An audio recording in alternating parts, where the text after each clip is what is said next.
Je suis Apolline Guillot, je suis journaliste et philosophe pour Philonomiste. Donc, Philonomiste, c'est quoi? C'est un média qui a été créé en 2017 par Philo Édition, à la tête de Philosophie Magazine, et qui s'intéresse aux enjeux philosophiques qui sont à l'œuvre dans le monde de l'entreprise, dans le monde du travail, et dont le but est vraiment de réfléchir à ce que veut dire aujourd'hui s'engager dans la vie active. Donc, c'est tout naturellement qu'on s'est penché sur ces sujets-là avec des intervenants de haut vol qui sont ici ce soir. On a ici en présence Elisabeth Laville, qui est à la tête d'un think tank, un cabinet de conseil qui s'appelle Utopie, qui conseille aujourd'hui les leaders sur le développement durable et l'innovation sociale en France. C'était la première entreprise classée B Corp en France en 2014, qui a été créée il y a 27 ans, à une époque où la loi Pacte était encore très très loin et ces questions-là semblaient très lointaines.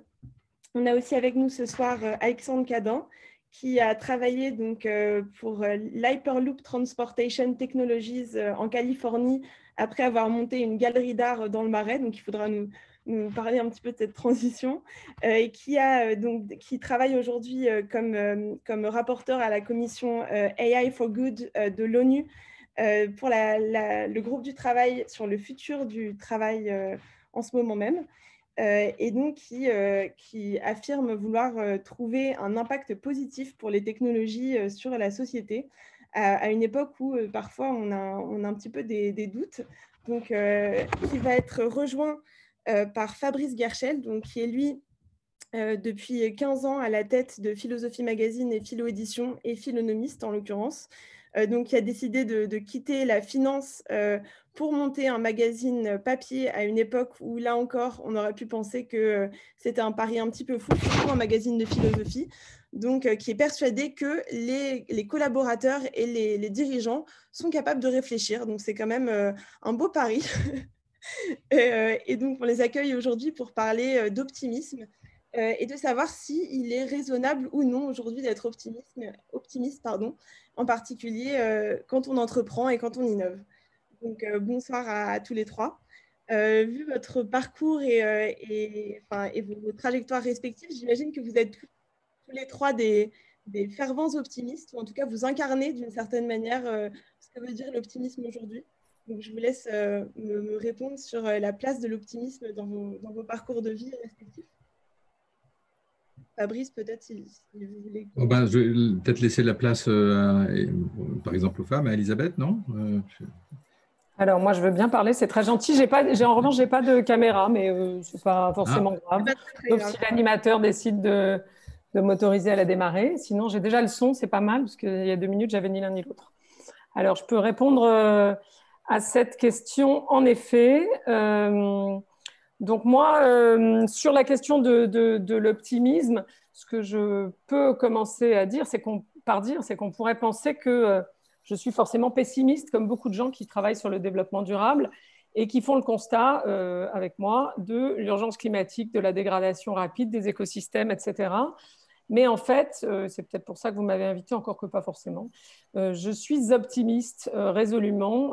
D'abord, c'est génétique, je pense qu'on en reparlera au moins pour partie, mais aussi parce que j'ai l'avantage d'avoir commencé à travailler sur le développement durable il y a 30 ans, que mon point de départ n'était pas tant la perspective de la catastrophe que l'idée que les entreprises ont un vrai pouvoir ou un tel pouvoir que si elles sont capables de générer une partie du problème, elles sont aussi capables d'apporter une grande partie de la solution. Vous savez, il y a ce slogan plutôt optimiste des années 60, qui était sans doute optimiste, qui dit que ne pas contribuer à la solution, c'est contribuer au problème. Et donc, c'est vrai qu'on est, nous, la première génération à voir les effets du changement climatique, mais aussi, disent les experts, la dernière à pouvoir faire quelque chose. Et donc, il faut s'imaginer rendre des comptes à nos enfants, à nos petits-enfants et aux générations futures. Ça ne me paraît pas très possible de leur dire, en fait, on n'a rien fait parce qu'on n'y croyait pas. Et par ailleurs, comme j'ai appelé mon entreprise Utopie, j'imagine que ça dit suffisamment l'optimisme. Il y a une citation d'un écrivain sud-américain qui s'appelle Eduardo Galeano, qu'on cite souvent, qui dit « L'utopie est à l'horizon et à chaque fois que je fais 2 pas en avant, elle s'éloigne de 2 pas. Si je fais 10 pas de plus, elle s'éloigne encore de 10 pas. Bref, j'aurais beau marcher, je ne l'atteindrai jamais. » Et justement, ça sert à ça, l'utopie, ça sert à avancer. Donc, je dirais que je suis optimiste par génétique, par tempérament, par éducation, on en reparlera peut-être aussi, et surtout par volonté, par choix pour avancer justement, mais on en reparlera peut-être aussi. Je dirais que c'est un optimisme qui n'est pas un optimisme béat, qui croit que tout va tourner pour le mieux de toute façon. C'est un optimisme plutôt réaliste, conscient des enjeux et orienté sur l'action. Vous savez, un peu comme Luther, quand on lui disait si la fin du monde était pour demain, qu'est-ce que vous feriez? Il disait je planterais quand même un pommier, parce qu'en fait, il intègre l'incertitude et la nécessité d'ouvrir en permanence le champ des possibles. Voilà, donc cette idée d'être que finalement le chemin va s'ouvrir avant tout et surtout peut-être à celui qui s'y aventure, l'idée d'être acteur et pas spectateur. Alors ça va peut-être à l'encontre, on en reparlera aussi, de la tendance montante autour de l'effondrement de la collapsologie, qui elle n'en est plus comme Jean-Pierre Dupuy le faisait ou Hans Jonas, à imaginer la catastrophe pour essayer de l'éviter, mais qui finalement la tient pour certaine, ce qui de mon point de vue constitue une certaine démission de l'action. Voilà, on pourra en parler, mais si je résume un peu, et puis pendant que mes camarades parlent, je vais essayer de réactiver ma caméra. En étant optimiste sur le fait que ça va marcher. On espère. Je ne sais pas si Alexandre, vous voulez enchaîner. Ah, ça fonctionne, ça fonctionne. Ça marche, vous voyez, j'avais raison d'être optimiste. Très bien. Avec plaisir, ouais, merci Apolline. Bah, écoutez, très heureux d'être parmi vous ce soir et de participer à cette table ronde sur l'optimisme. C'est sûr que c'est un sujet qui est important de traiter par ces temps sombres et très heureux du coup de prendre votre suite, Elisabeth, à cette question. Alors, moi aussi, j'ai une forme de composition à l'optimisme qui est génétique, liée à l'éducation forcément et à mon rôle, je pense, d'entrepreneur dans la société. Dans mon éducation familiale, je pense d'abord parce qu'on a été, je crois, éduqués à voir ce qu'il y avait de meilleur devant nous et un peu à avoir cette approche liée au possible, née d'un père entrepreneur et d'une mère artiste. J'étais justement déjà dans un environnement de création, je pense, qui est éminemment une zone d'optimisme. Et moi, aujourd'hui, concrètement, je suis entrepreneur dans des enjeux d'intelligence artificielle et d'impact, notamment sociétaux, écologiques. Et forcément, j'ai le sentiment, et c'est un peu la thèse que je poursuis dans notre époque, que l'optimisme me permet de faire le lien dans une sorte de paradoxe qu'on vivrait aujourd'hui. J'aime bien en revenir souvent à l'incipit du Conte des deux villes de Charles Dickens, qui disait qu'on vivait le pire et le meilleur des temps à la fois entre Londres et Paris au moment de la Révolution française, et que très très concrètement on ressentait encore aujourd'hui, c'est mon avis, un petit peu ce paradoxe fondamental, le pire des mondes avec l'accélération des défis liés à l'Anthropocène, l'extinction promise des espèces en cours et peut-être la nôtre, et le meilleur aussi, tel que j'ai pu en tout cas l'apercevoir ou l'appréhender sans doute naïvement par moments, avec cette accélération fulgurante de l'intelligence collective, notamment permise par certaines nouvelles technologies numériques, et aussi, il est vrai, une confiance que je porte dans l'intelligence artificielle. Et du coup, voilà, moi j'ai eu ce parcours un peu bizarre où vous nous invitez à nous présenter au prisme de l'optimisme, où j'ai effectivement oscillé entre deux mondes, le pire et le meilleur aussi dans ces thèses-là, mais aussi en tant qu'entrepreneur, à avoir vécu un pan de la Californie qui pêche peut-être par trop d'optimisme, ou en tout cas de positivisme, de penser que les technologies vont nous permettre de tout résoudre devant nous, avec des théories liées à l'abondance en pleine extinction, qui me paraît un peu phénoménal, de penser que tout va devenir exponentiel, où tout devient great, fantastic, etc. Donc c'est un peu épuisant, cet optimisme-là, c'est sûr. Et en même temps, mouvement de balancier permanent à être aussi issu de ces belles et grandes écoles françaises, de l'ENS et d'HEC, où je pense que l'esprit critique a peut-être parfois cette grandeur de nous donner du recul, mais un peu trop, parfois pour aussi être un empêcheur ou en tout cas une zone de stérilisation de l'audace quelque part. Et du coup, moi, je me suis un peu entre ces deux mondes. J'essaye de les marier quand je peux, de tâcher, en tant qu'entrepreneur, de renverser des tensions qui peuvent paraître négatives. Donc, par exemple, dans les enjeux d'intelligence artificielle, vous les évoquez, on connaît tout l'imaginaire négatif, dangereux qu'il véhicule, et j'ai la grande conviction que en l'animant d'un imaginaire différent, on le permettrait d'avoir un impact positif. Et société que j'ai créée s'appelle justement Anima, pour ces raisons-là, je pense qu'à la fin, on est dans une zone d'imaginaire à réinventer. Donc, vous avez cité la commission AI for Good où je suis actif.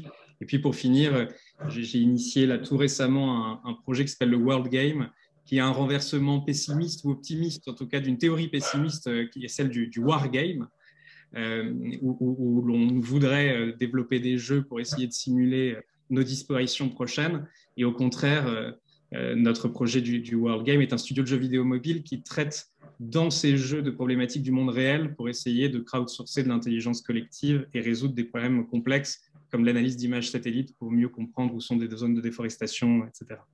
Je ne fais pas plus long, mais voilà un petit peu moi, le prisme que j'ai sur ces enjeux en tant qu'entrepreneur, d'essayer, et je pense que c'est la mission que je me pose, d'avoir une sorte d'optimisme de combat, comme disait Michel Serres, d'être orienté sur la capacité à créer du possible pour le plus grand nombre et en tout cas pour mes proches.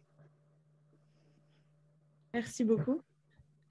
Fabrice, vous voulez continuer sur ce tour de table? Oui, avec plaisir. D'ailleurs, je découvre que l'expression optimisme de combat vient de Michel Serres. Il se trouve qu'à l'époque où j'avais l'idée, mais juste l'idée de Philosophie Magazine, et je doutais encore beaucoup, je suis tombé sur Michel Serres à la FNAC. Et je lui ai ça a dit, bah, vous savez, je veux créer un magazine de philosophie. Il m'a dit, très bonne idée. Voilà. Finalement, je dis, ce genre de choses vous donne de l'optimisme. Voilà, mais cela étant dit, je vais peut-être un peu détonner dans la table ronde. J'ai peur d'être un peu le pessimiste de service. En tout cas, moi, je me suis toujours défini jusque-là comme pessimiste, ou imaginé pessimiste sans trop y réfléchir, peut-être avant cette table ronde. Et je me dis, bon, est-ce que c'est l'esprit français? Est-ce que c'est mes parents? Je ne veux pas commenter sur les aspects psychologiques. Est-ce que c'est… mais pour vous donner une idée, moi j'ai découvert la philosophie quand j'étais sur le campus d'HEC avec un livre qui est toujours l'un des plus beaux que j'ai lu, qui est Le traité du désespoir et de la béatitude d'André Comte-Sponville. Ça ne vous rend pas forcément immédiatement optimiste, donc il y a un peu de ça. Et il y a aussi l'idée que le pessimiste est quand même toujours le type qui a l'air le plus intelligent dans un dîner. Enfin, c'est comme, je pense qu'il y a un peu des recettes comme ça.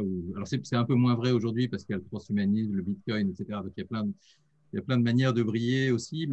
Mais au fond, le pessimiste est une posture plutôt valorisée, je pense, peut-être en France et uniquement en France, peut-être trop valorisée en France. Voilà. Ensuite, bon, et puis il y a des gens comme Sioran. Voilà, là j'ai rouvert il y a une semaine le carnet de Sioran. C'est vraiment, en fait, c'est très drôle, en fait, tellement c'est pessimiste. Et donc, on trouve des formules comme par exemple, je crois, tout projet qui réussit est un pseudo-projet. Donc, toute idée qui réussit est une pseudo-idée. Voilà, des choses comme ça. Enfin, c'est comme ça. Voilà. Mais en fait, le type était assez amusant et assez sympathique. En fait, c'est plutôt des bons vivants, en fait. Donc, les pessimistes. Alors, parfois, les optimistes peuvent être un peu des totalitaires. Voilà. Donc, voilà. Une fois que j'ai dit ça, il faut être sérieux. Si on crée une entreprise, si on est dans l'action, on ne peut pas être pessimiste. C'est-à-dire, ça ne marche pas. C'est-à-dire que si vous faites, comme j'ai fait récemment, des offres d'emploi et que vous voulez attirer des gens brillants, vous ne pouvez pas commencer par « nous avons une vision pessimiste de notre marché ». Si vous êtes en discussion avec des commerciaux, vous fixez les objectifs annuels, vous n'allez pas lui demander « je voudrais que tu fasses plus 10%, mais notre marché il est à moins 20, je te préviens ». Donc, ça ne marche pas. Et je dirais, si vous êtes entrepreneur, c'est que vous avez une idée et que vous espérez, qui est un projet, et aussi bien que vous puissiez l'étayer, vous n'êtes jamais sûr de vous. Et à la fin, il y a une espèce d'acte de foi. Il faut que votre projet rencontre le réel. Voilà. Donc, alors, du coup, je me suis dit, suis-je pessimiste ou optimiste? Et pour réconcilier les deux ou m'interroger, j'ai juste regardé mon parcours de vie. Je ne peux pas dire projet de vie parce que… Et au fond, je me rappelle que quand je terminais mes études à HEC, je discutais beaucoup avec des camarades qui étaient dans la culture, qui avaient des passions et qui voulaient tous travailler dans ces passions. Et moi, je plaidais la séparation. Et je disais, on ne peut pas, tu vas gâcher ta passion, tu vas, à la limite, consacrer 20 années de ta vie à gagner autant d'argent que tu peux dans la finance, le conseil ou autre chose, et après, assouvis ta passion, ne mélange pas, tu vas tout gâcher. Et c'est ce que j'ai voulu appliquer moi-même. J'ai commencé dans la banque d'affaires. Et à un moment donné, je me suis trouvé un peu aliéné. J'ai plutôt aimé ça, honnêtement, mais je me suis trouvé plutôt aliéné. Et je me suis rendu compte que ce n'était pas totalement satisfaisant à des moments clés. Et que la théorie de la séparation, elle ne marche pas si bien que ça. J'ai beaucoup tâtonné avant de trouver l'idée de Philosophie Magazine. Je l'ai eu comme ça sur une plage corse un été. Et puis, immédiatement, d'ailleurs, j'ai eu une bouffée d'optimisme et une bouffée de pessimisme. C'est-à-dire que je me suis dit, ah ouais, franchement, c'est une bonne idée, ça a l'air bien, ça tient debout. Et puis, juste après, je me suis dit, mais non, la presse, un marché, il n'y a pas de barrière à l'entrée. Si c'était bien, quelqu'un l'aurait déjà fait. Raisonnement typique, d'ailleurs, de quelqu'un qui a fait de la finance à HEC. Ce qu'on vous apprend, si c'est bien, quelqu'un l'a déjà fait. Voilà, j'ai mis 2 ou 3 ans, et peut-être c'est ce qui m'a sauvé ou m'a permis de créer une entreprise qui a été créée il y a juste 15 ans d'ailleurs, hein, qui existe encore aujourd'hui, et qui se développe plutôt d'ailleurs rapidement maintenant, mais c'est d'avoir mis 2 ans à y réfléchir, à m'assurer que ça pouvait marcher, et donc avoir plutôt un point de vue pessimiste. Voilà, mais en même temps, voilà, donc voilà, juste au fond, ma théorie de la séparation, j'ai l'impression qu'elle ne marche pas. Et en fait, quand je regarde autour de moi, y compris les gens qui nous ont rejoints récemment, y compris tout ce que je vois de la génération Z aujourd'hui, en fait, elle ne fonctionne pas comme ça. Et c'est eux qui ont changé en tout cas, ou peut-être ils sont plus courageux qu'on était à l'époque, ou que je n'étais à l'époque. Ils veulent réconcilier leur passion et leur job, ils veulent réconcilier leurs préoccupations éthiques et leur job. C'est aussi l'une des choses, à mon avis, qui font le plus bouger les entreprises vers la RSE. Et donc, il y a un mouvement, et vraiment, je pense qu'il y a un mouvement aussi de fond, c'est-à-dire qu'on est passé d'un monde où tout était un peu clivé, la vie personnelle, la vie pro, tout a changé avec Zoom, et où on voulait séparer les objectifs, il y avait des process, il y avait du contrôle, et maintenant on veut faire confiance, il y avait, voilà, on a un monde où l'actionnaire était roi, et maintenant on veut concilier les parties prenantes. On est arrivé dans un monde holiste qui est en fait un monde beaucoup plus optimiste, mais aussi beaucoup plus compliqué. Parce qu'en fait, l'utopie, à mon avis, elle ne se mettra pas en place. Et donc, c'est un monde où on doit sans arrêt, je crois qu'Alexandre a employé ce mot, concilier des tensions ou dépasser des tensions. Ce qui me rend assez optimiste pour la philosophie, parce que je pense que c'est l'une des spécialités de la philosophie. Voilà. Et donc, pour terminer, je me dis, bon, optimiste, pessimiste, alors quoi? Et il y a là tout de même la formule de Gramsci est vraiment pas mal. Hein, voilà, peut-être on y reviendra, mais pessimisme de la raison, je le dis toujours dans le mauvais sens, mais pessimisme de la raison, optimisme de la volonté, je trouve que c'est pas mal. Ouais, c'est une belle phrase en tout cas. Mais on voit que vous avez tous les trois quand même une vision d'un optimisme qui ne va pas de soi, en fait, qui est pas de l'ordre de la naïveté, comme vous avez parlé, je pense, tous de notre propension à avoir un esprit un peu trop critique sur le vieux continent.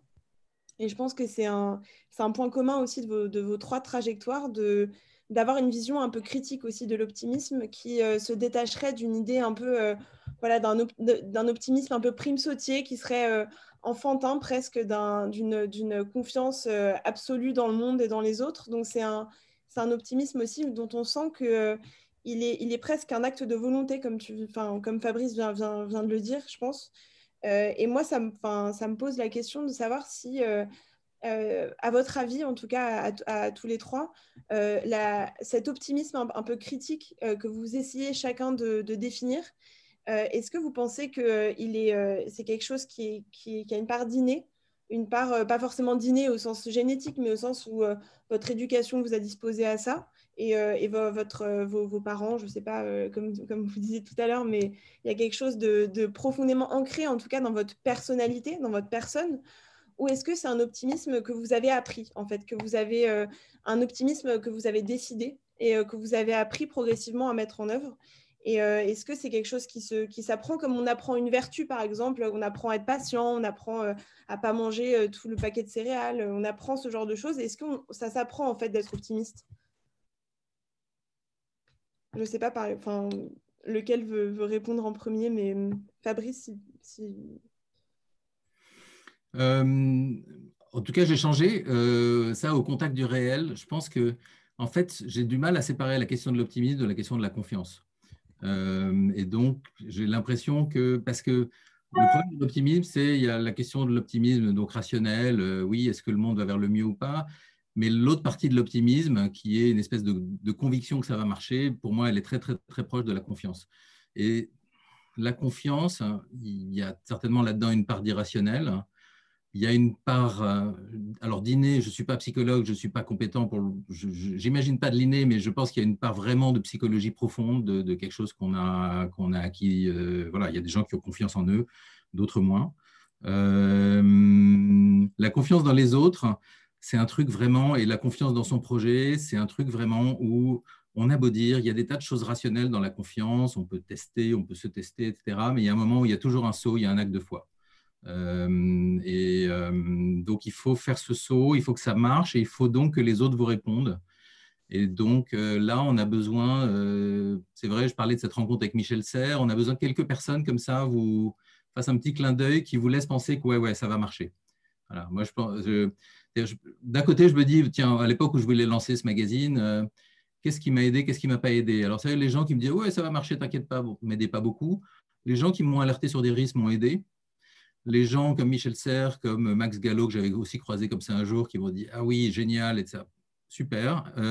Et je me rappelle, j'avais été un jour comme ça interroger Michel-Édouard Leclerc à la fin d'un matin HEC en me disant « Tiens, on va faire un partenariat », je n'avais pas lancé de magazine. Il m'avait dit « Ah, vous voulez lancer un magazine de philo, ça ne marchera jamais, mon pauvre vieux, etc. » Voilà, là, oui, là, vous désapprenez. Donc, voilà, moi, je dirais que c'est beaucoup plus la question de la confiance. Et peut-on apprendre à être confiant? Je crois que oui, mais c'est une question d'expérience et de contact avec le réel, et c'est progressif, voilà, que d'optimisme. Elisabeth Laville. Oui. Alors, sur la question de l'inné ou de l'acquis, il y a des éléments, ce n'est pas tout à fait sur l'optimisme, mais notamment Martin Seligman, le pape de la psychologie positive, et les chercheurs qui font du boulot sur ce sujet, ont quand même alors quantifié le truc, ça vaut ce que ça vaut, mais en tout cas moi je trouve ça intéressant. Ils regardent l'aptitude au bonheur. Bon, c'est pas tout à fait la même chose, mais à mon avis ça peut marcher pas mal pour l'optimisme. Ils disent en gros c'est influencé à 50% par des chromosomes. Donc ils ont identifié un gène qui est un peu plus long, voilà, chez certains. Bon, bah, ça fait 50%, mais ça fait que 50%. À 10% par les événements extérieurs, ça c'est hyper important. Ça veut dire que vous pouvez être optimiste, pessimiste, heureux ou malheureux, quasiment indépendamment de ce qui vous arrive, ce qui est presque contre-intuitif. Et donc, ils disent, bah, il reste 40% qui sont liés à la façon dont on choisit de réagir à ce qui advient, quoi qu'il advienne. Et donc, cette partie-là, elle nous appartient, c'est énorme, 40%, c'est quasi la moitié. Et ça, ce 40%-là, ça peut être, effectivement, moi je crois que ce 40%-là, c'est du savoir-faire. Et donc ça s'acquiert, c'est d'autant plus intéressant de parler dans ce contexte-là du rôle de l'éducation, hein, parce que HEC, etc. Ça s'acquiert, c'est comment on prend des décisions face aux aléas de la vie. Il y a un lien avec la question de la résilience. Comment on exploite un événement quelconque, à nouveau apparu fortuitement, pour en tirer le meilleur, comment on peut, à la faveur de cet événement, prendre ou reprendre sa vie en main et au fond, s'inscrire dans le mouvement de la vie, parce que le mouvement de la vie, c'est que rien n'est immuable, que les choses ne cessent de s'y recréer, de se déployer, etc. Et donc, c'est vrai que une autre chose qu'on peut voir dans les recherches, notamment sur la psychologie positive, mais pas que, c'est qu'il y a un pouvoir, et ça se voit dans l'histoire des religions, dans à peu près tout, d'où le rôle de l'éducation, il y a un pouvoir transformatif de la vision des choses qui préside aux actions qu'on pose. Il y a un pouvoir transformatif des histoires qu'on se raconte sur l'histoire avec un grand H. Vous connaissez sans doute cette expérience qui avait été menée dans les années 60. Je crois que les deux psys, c'était Rosenthal et Jacobson dans une école à Berkeley, où ils avaient diffusé aux profs des résultats des tests de QI, des tests de potentiel des élèves. En fait, ils avaient dit « Oups, on s'est trompé ». Bon, il n'y avait pas les mails à l'époque, mais enfin, on s'est trompé. Vous avez la liste des élèves à haut potentiel, mais en fait, vous n'auriez pas dû l'avoir. Faites comme si vous ne l'aviez jamais lu. Et en fait, ils ont suivi dans le temps, sur plus de 15 ans de mémoire, les résultats scolaires des élèves. Et ils se sont rendus compte d'une chose, c'est que tous les élèves qui étaient identifiés sur la liste comme étant à haut potentiel, avec un QI plus élevé, etc., ont tous eu des trajectoires scolaires avec des notes qui augmentaient, etc., et qui finalement étaient à la hauteur du potentiel en question.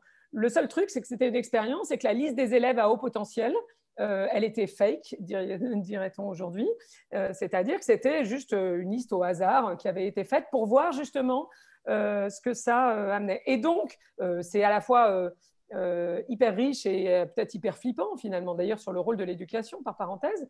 Donc cet effet Pygmalion C'est-à-dire que les profs se mettaient à parler aux élèves à haut potentiel différemment et ça activait le potentiel de ces élèves, quel que soit leur QI effectif, ou à l'inverse, l'effet golem, si un élève a été identifié comme ayant un faible potentiel, ben on lui parlait comme un élève à faible potentiel et malheureusement, ça activait son faible potentiel, si je puis dire, au fil des ans. Et donc voilà, ce truc est prouvé, documenté, etc.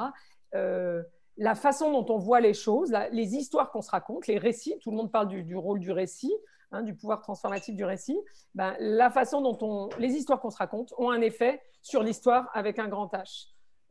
Donc voilà. Donc là, vous parlez bien d'histoire qu'on se raconte, donc ça veut dire qu'il y a quand même un pouvoir de transformation de la manière dont on perçoit le monde, en fait. Ben, je pense qu'il y a les deux. Il y a le savoir-faire, comment je prends des décisions face aux événements qui se produisent. Ce que je racontais tout à l'heure sur Luther, si la fin du monde était demain, vous feriez quoi? Ben, il dit, je planterais quand même un pommier. D'accord? Parce qu'au fond, il intègre l'incertitude, il intègre le fait que le champ des possibles reste ouvert, même si quelqu'un lui dit non, mais la fin du monde est pour demain.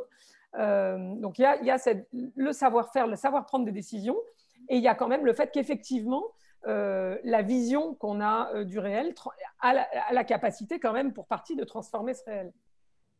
Et vous, donc, Alexandre Cadin, vous diriez aussi qu'il y a une part de récit dans cet optimisme critique, une part de récit qui peut conduire à l'action, bien sûr, mais vous êtes d'accord avec cette idée? Oui, bien sûr. Je suis sans doute moins sachant sur la question que mes deux camarades ce soir, mais je rejoins à 100% cet aspect performatif aussi de la fiction, de sa capacité à transformer, au premier sens du terme, notre réalité. Je revenais tout à l'heure sur la société que j'ai créée, Anima, qui effectivement a pour base cette propre réflexion de vraiment penser que à l'origine de nos plus grandes créations, il y a de l'animus et de l'anima, de notre part la plus imaginative de l'humain. Et je m'inspirais aussi pas mal de la citation Hassan ici, Massa de 8,5 de Fellini, où avec cette petite formule magique, les enfants de son enfance étaient capables de transformer des tableaux en réalité, de faire vivre leurs ancêtres, tout ça. Mais j'ai toujours été hyper fasciné par la puissance créative de notre belle espèce. Et je pense effectivement que le détour par la fiction est plus que jamais aujourd'hui nécessaire pour la transformation urgente que l'on engage, mais effectivement très justifié aussi pour la question de l'optimisme qu'on a. Et je rejoins aussi ce que disait Fabrice tout à l'heure sur cette consubstantialité avec la confiance. J'en ai encore une fois moins de savoir que d'intuition ou de courte expérience sur le sujet, mais de mon côté, l'optimisme que j'ai fini par construire, il est évidemment lié à pas mal de rencontres proches, je le disais tout à l'heure, d'abord évidemment dans une éducation, etc. Et de rencontres aussi virtuelles parfois, avec des auteurs qui nous font changer un point de vue sur la vie. On parlait de philosophie tout à l'heure, et moi, un des textes qui m'a le plus marqué sur ces voies-là, de manière de regarder le réel, étaient les premières formules du manuel d'Épictète sur cette façon de séquencer la vie entre ce qui dépend de nous et ce qui ne dépend pas de nous, et de savoir qu'à se concentrer sur les éléments qui dépendent de nous, on serait capable, évidemment, de mieux agir sur le monde et de moins en être déçu aussi. Et je crois que c'est un combat de tous les jours, j'y arrive pas, mais j'essaye, mais que, en tout cas, une part de mon optimisme dans sa partie créative, en tout cas, est liée à ça, est liée au fait que je cherche à me concentrer sur les éléments où j'espère, en tout cas, pouvoir avoir un impact. Enfin, attention quand même, parce que Épictète s'est quand même fait casser le bras par son maître, et bon, c'est pas ce qu'on vous souhaite non plus, quoi. Il faut pas. C'est quelque chose qui m'interroge aussi beaucoup dans tout ce que vous dites, c'est qu'on a un peu l'impression que du coup, dans cette compréhension-là, l'optimisme serait une sorte de biais cognitif positif, de choses qu'il faudrait, de façon de voir la réalité d'une manière un petit peu différente. Et du coup, de l'extérieur, on a l'impression du coup que c'est une manière de déformer aussi la réalité pour qu'elle paraisse. On a vraiment cette idée que sans ce biais-là, la réalité serait peut-être trop dure ou trop.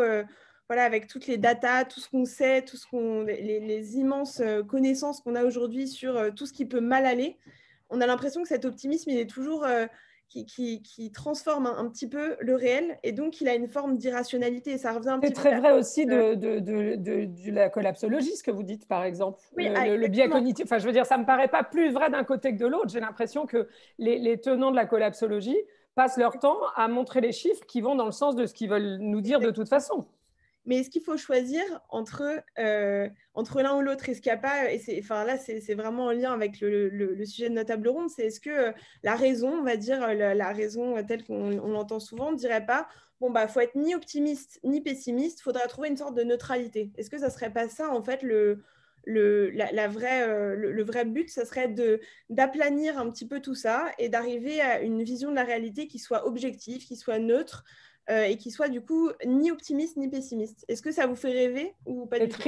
C'est triste, c'est un univers de data et les data disent rien. Dans un univers de data, finalement, ce qui finit par avoir plus d'impact, c'est l'émotion. J'ai l'impression que, pour le coup, l'optimisme et le pessimisme sont quand même riches en émotions et que ça me paraîtrait dommage de se passer de ça. Après, ce qui est sûr, c'est que Yvan Chouinard, le fondateur de Patagonia, que j'ai la chance de connaître et que j'aime beaucoup, dit qu'il n'y a pas vraiment de différence entre un optimiste qui dit « vous inquiétez pas, tout va bien se passer » et un pessimiste qui, de toute façon, c'est foutu, donc il n'y a rien à faire. Parce que dans les deux cas, on ne fait rien. Et lui, du coup, dit qu'il est un pessimiste qui met énormément d'énergie à essayer de contribuer à la solution, pour rebondir sur ce que je disais tout à l'heure. Et je pense que du coup, il n'y a pas vraiment de différence entre un optimiste et un pessimiste si les deux agissent. Il y en a peut-être un peu sur la santé personnelle. Vous savez que Voltaire disait « j'ai choisi d'être heureux parce que c'est bon pour la santé ». Donc, on pourrait peut-être tester. J'ai vu d'ailleurs des statistiques là-dessus qui, pour le coup, sont assez flippantes si on est d'un naturel pessimiste. C'est-à-dire qu'ils disent « ah oui, mais ils vivent, je ne sais pas quoi, les optimistes ». Je regardais hier, je suis tombée sur un article qui disait « les optimistes vivent 7 ans de plus ». Donc, oui, si on peut faire le choix et si on peut le donner, cette capacité-là par l'éducation, c'est pas mal. Après, ce qui est vrai, c'est que je rejoins ce qui a été dit tout à l'heure sur la fin de la pensée binaire. Moi, je pense que c'est totalement débile et inopérant de dire « ah non, mais alors on est soit optimiste, soit pessimiste ». En vrai, on est tous un peu des deux. Comme les stoïciens, finalement, on essaie de faire le max sur ce qui dépend de nous. Donc là, on est forcément optimiste. Et en même temps, on est contraint aussi d'accepter que parfois, ça ne marche pas et qu'il y a des choses qui ne dépendent pas de nous. Et là, finalement, c'est assez pessimiste, ou en tout cas, on est assez résigné. Mais au fond, l'optimiste qui agit et le pessimiste qui agit, ils sont assez proches, je pense.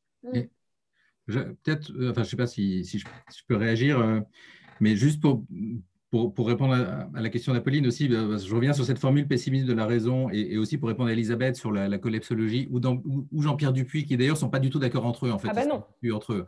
Mais voilà, mais pessimiste de la raison, optimiste de la volonté, mais parce que en même temps, on ne ferait pas grand-chose pour le climat aujourd'hui si on n'avait pas quand même tous ces signaux alarmants. C'est-à-dire que, et ce que dit Jean-Pierre Dupuis, c'est pas la catastrophe est certaine, il faut penser la catastrophe comme certaine pour essayer pour l'éviter. Voilà, pour l'éviter. Bon, je dis pas, je connais un peu Jean-Pierre Dupuis, je dis pas que sa fréquentation donne la pêche tout le temps. Enfin, mais peut-être plus que les nouveaux collapsologues qui disent la catastrophe est certaine, parce que là, il n'y a plus de possibilité de l'éviter. Mais eux aussi, ils jouent quand même un peu sur les deux tableaux, parce que moi, j'avais acheté la première revue Yggdrasil qu'ils ont créée, qui était amusante, et il y a tout un aspect là-dedans assez optimiste sur le thème « mais rassurez-vous, la vie dans la nature, c'est vachement bien ». Il y avait 6 pages sur le clitoris et son mode d'emploi. Enfin, il y avait toutes sortes de trucs, franchement, que je n'attendais pas des collapsologues. Et c'est d'ailleurs pour ça que ça a marché. C'est parce qu'ils sont sympas. Donc, c'est toujours un peu ambivalent cette affaire. Mais je trouve que pencher un peu du côté pessimiste sur la raison, ça ne fait pas de mal, surtout quand on est entrepreneur. J'en ai connu quelques-uns qui sont restés trop longtemps sur un projet qui n'allait pas. Je trouve qu'à un moment, il y a aussi une question de rapport à la vérité, je trouve, qui est très important. Et je reviens juste sur la question de la psychologie positive. Je suis toujours un peu ambivalent là-dessus. Il y a 2 choses dans la psychologie positive. Je ne suis pas un grand spécialiste. Il y a un peu la méthode Coué, qui est « t'inquiète pas, ce qui t'arrive, c'est bon pour toi, ton échec, le coup que tu viens de prendre, c'est ce qui va vraiment faire de toi quelqu'un de meilleur, etc. » J'aime pas beaucoup ça, je trouve le rapport réel n'est pas très bon et je trouve qu'il faut être lucide. Et puis, il y a un autre truc qui vient du stoïcisme, que citait Alexandre, il y a une grande partie, au fond, le logiciel du d'une bonne partie de la psychologie positive. Je ne suis pas un expert, donc peut-être vous me corrigerez, hein, mais il est en grande partie stoïcien. C'est, au fond, change tes désirs, agis sur tes désirs plutôt que sur l'ordre du monde. Et tout ça, le monde, il est ce qu'il est. Ce n'est pas une raison pour ne pas agir. C'est ce qu'ont fait les stoïciens. Ils étaient déterministes, ça ne les a pas empêchés de s'engager en politique. Donc, ce fond-là, je l'aime bien, en fait. Voilà, moi, c'est ce que je retiens de la psychologie positive. Ok. Et de votre côté, Alexandre Cadin, est-ce que vous diriez qu'on est aujourd'hui, vous avez travaillé en Californie, du coup, l'alternative entre d'un côté la collapsologie et de l'autre le transhumanisme, dont on pourrait opposer le pessimisme extrême et un optimiste un petit peu trop, parfois un peu effrayant, vous le voyez comment? Est-ce qu'aujourd'hui on est obligé de choisir entre un optimisme outrancier et un pessimisme collapsologiste, je dirais, peut-être. Oui, alors je ne sais pas si forcément avec notre œil européen, on va voir le transhumanisme comme une utopie. Au contraire, hein, je crois qu'on en a bien la vision d'une autre fin du monde possible, ou en tout cas de notre fin à nous. Mais c'est vrai que, ouais, en fait, dans ces deux fins du monde que sont l'extinction naturelle ou le dépassement artificiel quoi, de la machine, je pense qu'il y a un sujet de, effectivement, dans quelle mesure est-ce que j'ai découvert, c'est vrai, autour d'adeptes de la théorie de la singularité qui vont nous expliquer qu'en fait, le développement des machines qui suivrait cette loi folle, empirique mais folle, de Moore, d'une loi exponentielle qui ferait que les machines ont une puissance de calcul qui va faire que dans toutes les tâches de nos vies quotidiennes, la machine va être supérieure à nous. Bon, ce à quoi je ne crois pas. Parce que à la fin, c'est une question de croyance plus que de science, malheureusement, dans ces sujets.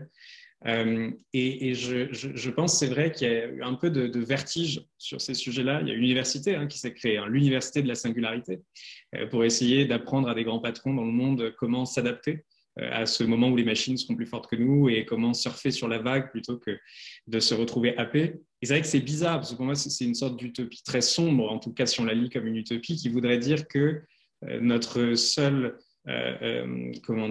zone de survie serait de fusionner avec la machine, qui est la seule chance que l'on a de vivre après l'avènement de la singularité, et qu'à partir de là, et c'est ce que dit Ray Kurzweil notamment dans La singularité approche, c'est l'avènement de ce qu'il appelle l'inimaginable, parce que c'est plus du ressort des humains, mais de ce que les machines veulent faire de nous et avec nous. Bon, moi j'avoue que ça me déprime pas mal. Je trouve pas trop que c'est une utopie. Je trouve par contre que c'est un imaginaire d'une puissance phénoménale en termes d'inspiration pour les innovateurs, malheureusement. Et quand on voit le dernier projet d'Elon Musk, Neuralink, qui consiste à connecter nos cerveaux à des ordinateurs pour faire de nous des Google Search ambulants ou des Wikipédia sur pattes, c'est terrifiant quoi, de se lancer dans cette course à l'externalisation de nos capacités de penser. On en approche quelque part. Et j'aime bien dire en rigolant que si on s'approche de la singularité, en fait, c'est moins que l'IA devient de plus en plus intelligente qu'à cause d'elle, on devient de plus en plus con. Et finalement, il y a un point de convergence possible, mais qui n'est pas celui qu'on espérait peut-être. Donc, du coup, je suis forcément biaisé parce que pour le coup, je reste très, je ne sais pas si c'est européen, critique ou voilà, mais je ne me suis pas fait trop happé par l'utopie du cyborg. D'accord. Mais il y a peut-être quelque chose justement de très européen aussi. Et en réfléchissant un peu à cette question de l'optimisme, je me disais aussi que c'était aujourd'hui, il y avait un optimisme qui était vraiment propre à l'Europe par rapport en opposition par exemple à l'Asie ou aux États-Unis, et que c'était un petit peu la tâche aussi des entrepreneurs et des innovateurs européens comme vous de réinventer un optimisme à l'européenne, quoi, qui soit justement un équilibre entre l'action, entreprendre, créer des entreprises, innover, et en même temps la réflexion critique. Et c'est un équilibre qui est difficile j'imagine, difficile à établir. Du coup, comment aujourd'hui, je ne sais pas si Elisabeth, par exemple, voulait enchaîner, mais comment construire un optimisme européen qui soit créateur, qui ne soit pas juste dans la critique et on va mettre des lois, on va réglementer, on va restreindre, mais qui soit vraiment fertile et qui invite aussi à entreprendre et à innover.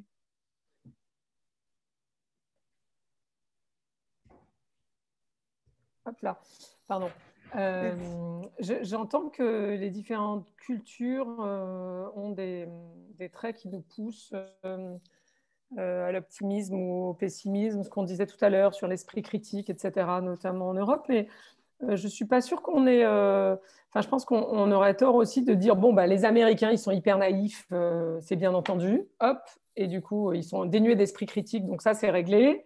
Les Asiatiques, ils sont, je ne sais pas ce qu'on dirait de manière un peu caricaturale. J'ai l'impression, par exemple, que la pensée, notamment chinoise, elle est très orientée sur l'action versus le pur savoir. Elle ne néglige pas le savoir, mais elle est très orientée sur l'action. Et il y a, dans les paraboles chinoises notamment, plein d'exemples. Vous savez, celui du Chinois là, dont le fils, je ne sais pas quoi, se casse les 2 jambes et tout le monde au village vient lui dire « Ah, mon pauvre ami, qu'est-ce qui t'arrive? C'est dramatique. » Et il dit « Non, non, on verra ce que l'avenir dira. » Et la semaine d'après, une guerre se déclenche. Tous les hommes sont recrutés dans les troupes militaires. Et évidemment, son fils survit parce qu'en fait, il avait les 2 jambes cassées et qu'il n'a pas été mobilisé. Bon, bref. Donc, j'ai l'impression qu'il y a plein d'histoires comme ça dans la philosophie asiatique, me semble-t-il. Qui disent au fond un peu ce qu'on disait tout à l'heure, c'est-à-dire que les chiffres sont ce qu'ils sont. Si on regarde les chiffres, en gros, on peut, et je souscris évidemment à ce qui a été dit sur le fait que, comme je disais tout à l'heure, on est la première génération à avoir conscience de l'ampleur de la crise climatique, parce que les datas nous aident aussi à le faire, et également parce qu'on en voit les effets, pour être tout à fait clair. Donc les chiffres, évidemment, nous sont utiles. En même temps, de ce point de vue-là, le verre est toujours à moitié plein ou à moitié vide. Bon, sur les aspects biodiversité climatique, il est quand même de plus en plus vide et de moins en moins plein, si j'ose dire. Mais ça dépend. Évidemment, on peut toujours porter son regard sur la partie qui est pleine. On peut se dire, mais jamais il y a eu autant de mobilisation sur la nécessité d'arriver à l'accord climatique. Et puis, regardez, même les États-Unis sont revenus dans le jeu. Enfin, j'en sais rien. On peut toujours... Donc, je ne suis pas sûre qu'il y ait il y a sans doute des spécificités culturelles européennes. Franchement, moi, j'ai l'impression que sur les entrepreneurs, je ne voudrais pas esquiver la question, mais il y en a autant en Europe qu'ailleurs, en fait.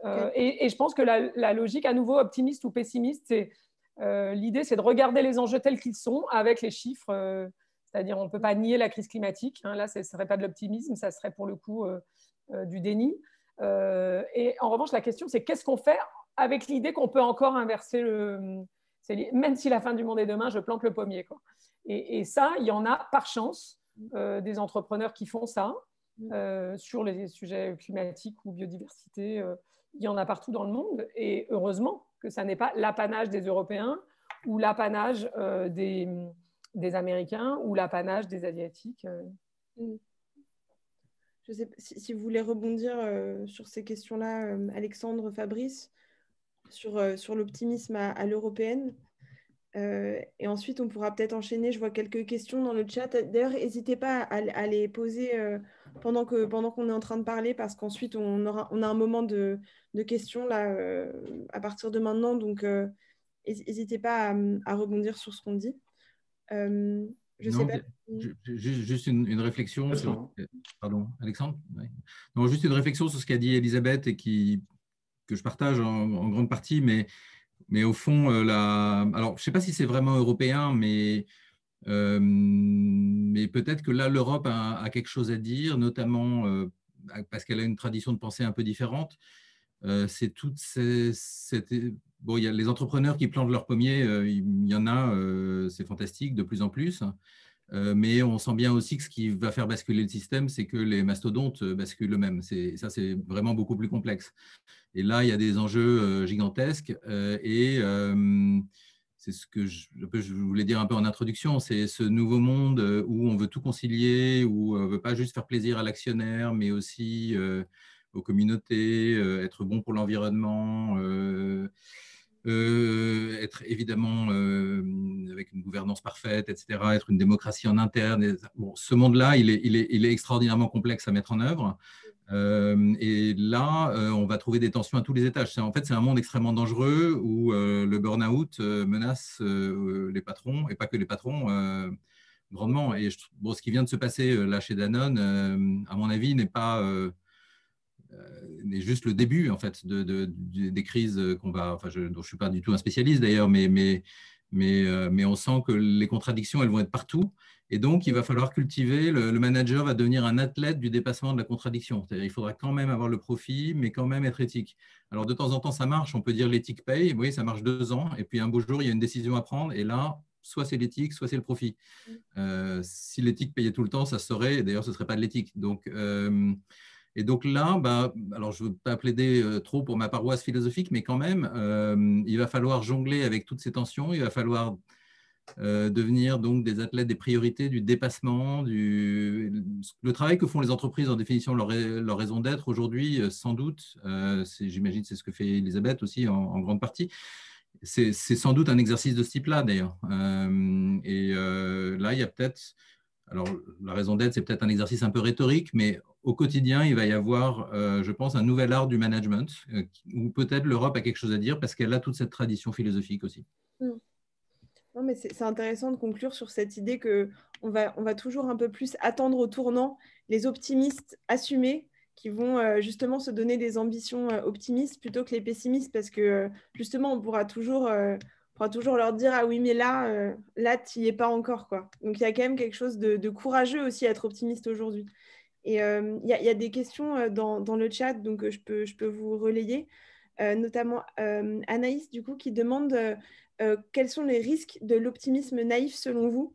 On parle beaucoup d'optimisme critique depuis tout à l'heure et d'un optimisme qui serait pondéré, mais concrètement, comment ça peut devenir contre-productif ou comment est-ce que ça peut devenir un danger d'être trop optimiste, on va dire, dans cette conception un peu naïve, un peu spontanée de l'optimisme?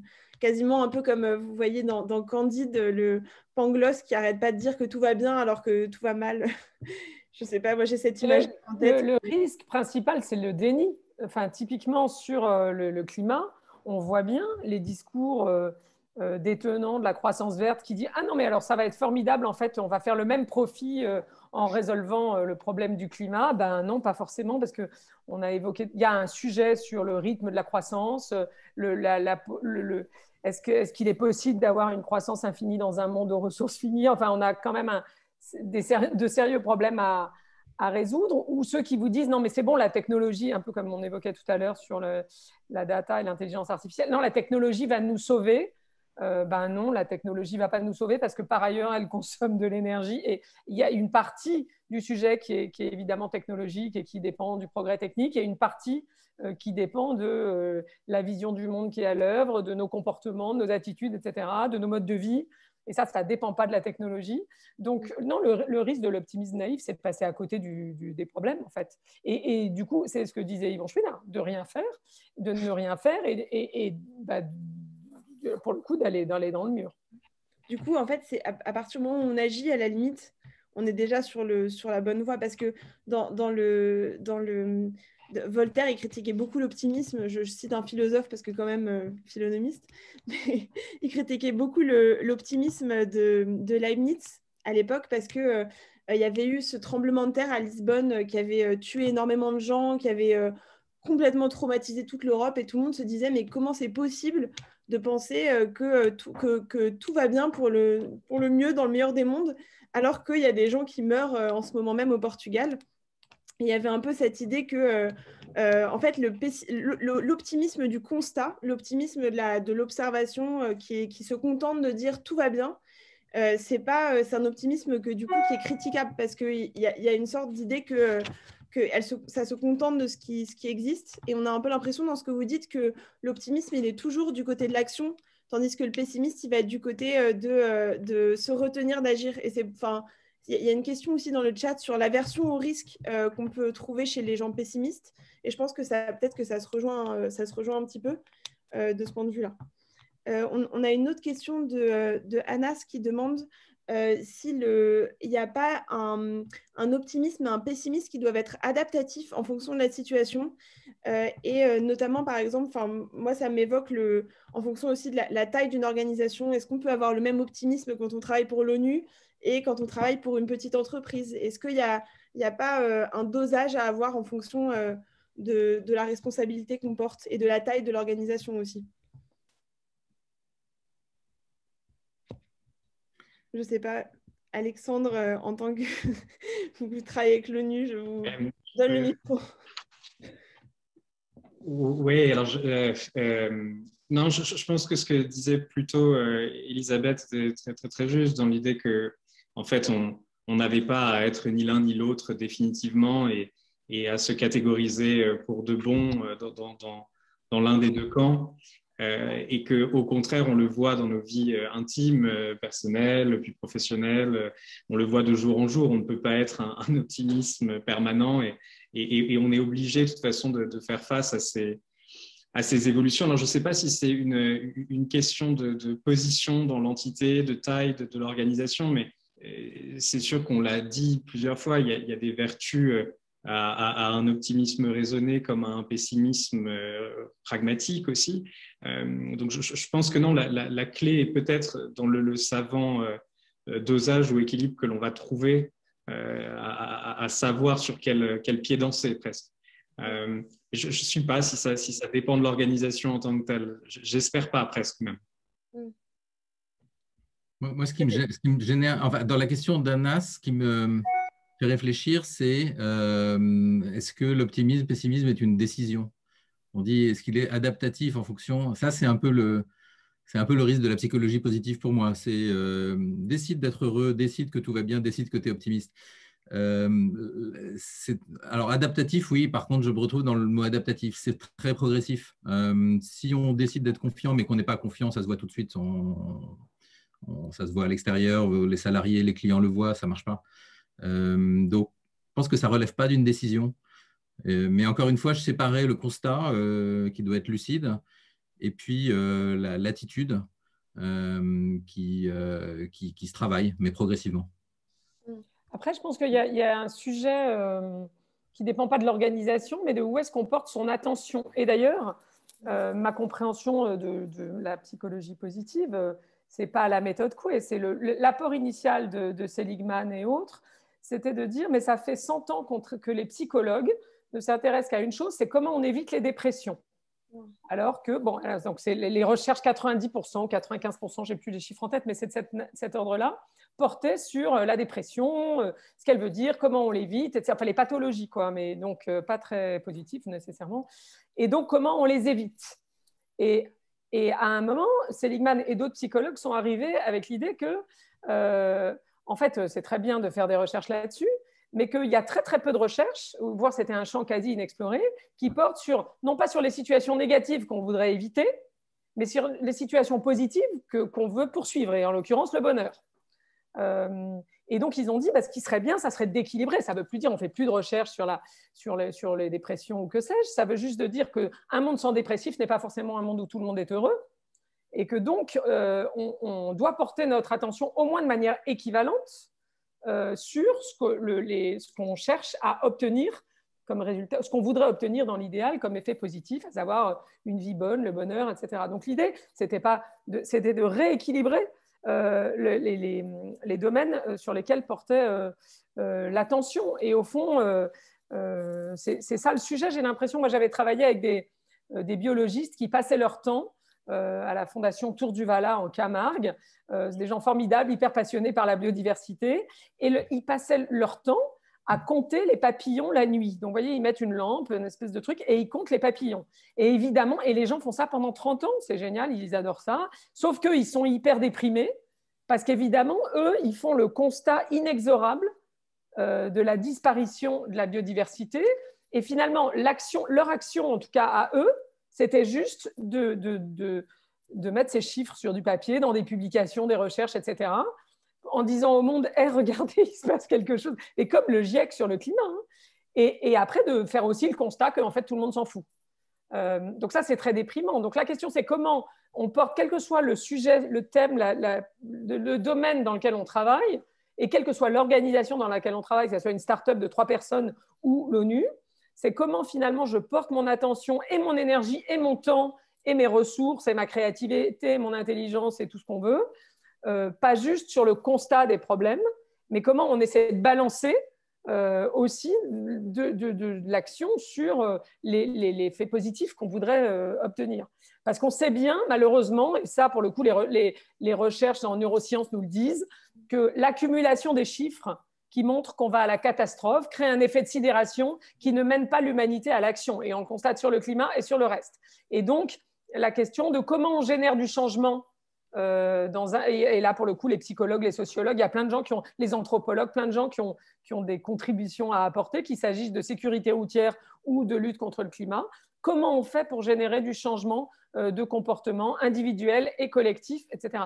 Et donc, quel que soit le domaine, ce qu'il faut, c'est qu'on ne soit pas juste je focalise mon attention sur tous les problèmes qu'on veut éviter, voire le constat que les problèmes augmentent, mais quelles sont les solutions et comment on peut essayer d'en encourager ou d'en favoriser l'émergence. Et c'est peut-être aussi là le rôle de l'entreprise.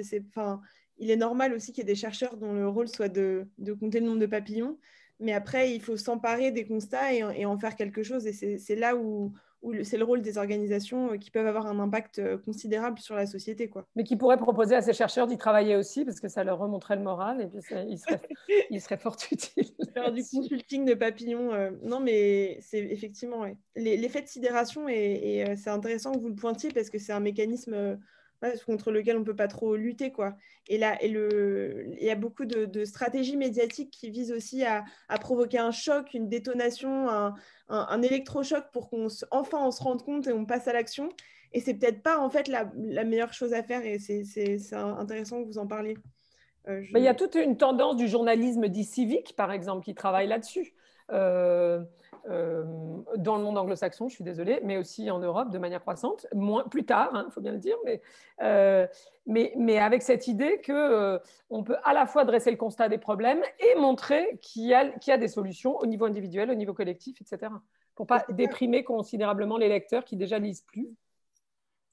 Effectivement, et c'est là que je pense que je pense, mais je vous invite à réagir, mais il y a peut-être quelque chose de l'optimisme qui se rapproche d'une vertu quasiment au sens religieux du terme. Je ne veux pas l'assigner à une religion, mais quelque chose de l'ordre de l'espoir, ou en tout cas de la foi, qu'il y a quelque chose, il y a un horizon, un meilleur qui est possible, quoi. Que le temps joue en notre faveur aussi d'une certaine manière, et pas en notre défaveur, et que ce n'est pas une course contre la montre qui va forcément finir en 24 heures chrono, où on va être dans une apocalypse, mais que plutôt que le temps est avec nous et qu'il y a un espoir, quoi. Enfin, je ne sais pas si vous reliez ça à l'idée d'une vertu ou d'une foi. Enfin, je ne sais pas vous comment, à titre personnel, vous cultivez ça, mais moi, il me semble que ça transparaît dans vos discours à chaque fois. C'est cette conviction qui est pas de l'ordre du raisonnement hyper. J'ai l'impression en tout cas que c'est quelque chose de très chevillé, quoi, qui est pas.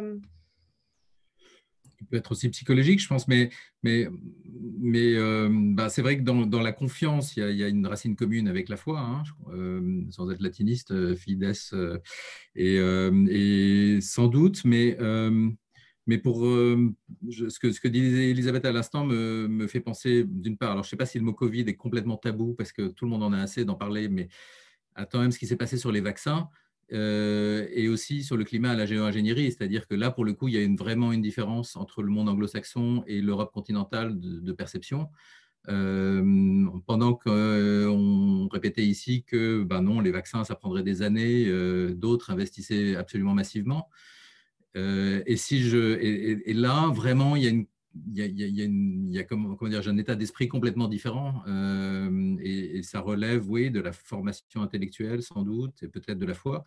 Et de la même façon, sur le climat, on n'en a pas parlé, mais il y a aussi des fous de la géo-ingénierie qui pensent qu'au fond, tout ça n'est pas bien grave parce qu'on va trouver une solution, on va mettre quelques nuages artificiels et on va résoudre le problème.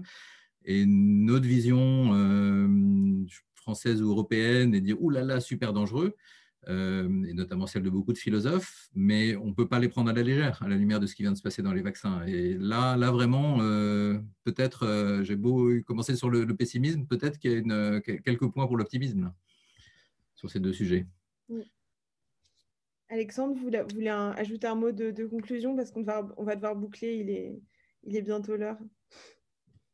Non, merci beaucoup. Je ne voudrais pas retenir le dîner de chacun à cette heure-ci, mais je rejoins mes deux camarades sur leurs dernières interventions et en particulier, effectivement, sur ces dangers à prendre bien en réalité sur le technosolutionnisme qui viserait à mettre trop d'optimisme dans les solutions actuelles face aux défis à venir et qu'il est effectivement de notre responsabilité à toutes et tous ici, je crois, de bien savoir regarder la réalité en face et tâcher de la construire différemment. Merci beaucoup. En tout cas, pour moi, c'est tout.